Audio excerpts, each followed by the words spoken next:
अंधेरीसारख्या गर्दीच्या ठिकाणी दिवसा ढवळ्या धारदार शस्त्राने हल्ला झाल्याची बातमी समोर येते। दरम्यान घरगुती वादातून एका पतीने स्वतःच्याच पत्नीवर जीवघेणा हल्ला केलाय। दरम्यान या घटनेनंतर परिसरात तणावाचं वातावरण निर्माण झालंय, भीतीचं वातावरण निर्माण झालंय। दिवसा ढवळ्या धारदार शस्त्राने हल्ला केला गेलाय, त्यामुळे परिसरात काही काळ तणावाचं आणि भीतीचं वातावरण निर्माण झालं होतं।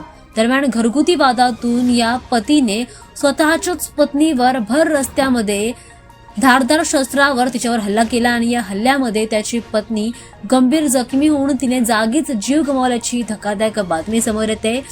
आजूबाजूला ही घटना घडल्यानंतर लगेचच हा संपूर्ण प्रकार पाहिल्यानंतर आजूबाजूला असलेल्या नागरिकांनी लगेचच याची तक्रार दाखल केली। पोलिसांना या घटनेची संपूर्ण माहिती दिली आणि या घटनेचा त्यानंतर सीसीटीव्ही फुटेज देखील समोर आलाय। हा व्हिडिओ तुम्ही बघू शकता, ज्यामध्ये एक व्यक्ती हातामध्ये शस्त्र घेऊन जात असतानाचा पाहायला मिळत आहे। दरम्यान आजूबाजूला नागरिक देखील असतानाचा पाहायला मिळत आहे।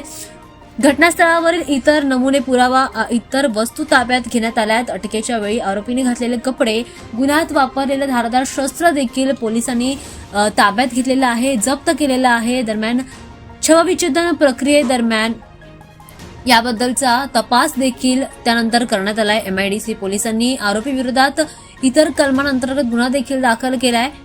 काल या व्यक्तीला अटक देखील करण्यात आली आणि पोलिसांनी या प्रकरणाचा अधिक तपास सुरू केलाय। नेमका असा कोणता वाद होता, कोणता घरगुती वाद होता जेणेकरून या व्यक्तीला, या पतीला इतकं मोठं टोकाचा पाऊल उचलावं लागलं।